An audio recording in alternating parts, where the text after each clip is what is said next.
পদত্যাগ করেছেন ঢাকা ওয়াসার ব্যবস্থাপনা পরিচালক তাকসিমে খান। বুধবার ইমেইলের মাধ্যমে তিনি এই পদত্যাগপত্র পাঠিয়েছেন বলে জানা গেছে।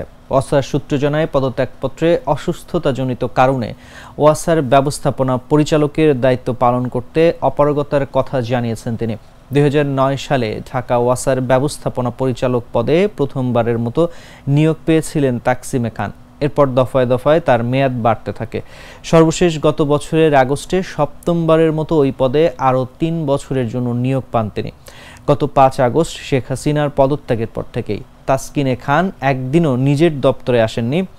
তিনি দেশে আসেন নাকি বিদেশে চলে গেছেন সেটিও নিশ্চিতভাবে জানা যায়নি। তাকসিমে খান, তার স্ত্রী ও সন্তানেরা যুক্তরাষ্ট্রের নাগরিক, তাই অনেকেই ধারণা করছেন তিনি হয়তো যুক্তরাষ্ট্রে পাড়ি জমিয়েছেন।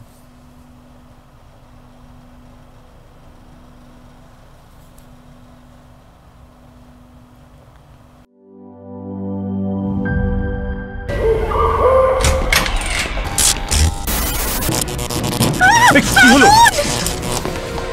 থাকবো না ভূতের বাড়িতে, তাড়াতাড়ি চলো। সমস্যা তো বাড়ির না, সমস্যা তারের। মানে সব সমস্যার সমাধান হবে এই সস্তা কেবল বদলে বিজলি কেবলস লাগালে। বিজলি কেবলস যে কোনো স্থাপনার বৈদ্যুতিক সংযোগকে রাখে নিরাপদ, কারণ এর স্কিন কোটেড ইনসুলেশন সম্পূর্ণ ফায়ার রিটার্ডেন্ট আর সেলফ এক্সটিংগুইশিং। তাই বিজলি কেবলস নিজেই নিজেকে নেভায়। বিজলি কেবল, নিরাপদ আজীবন।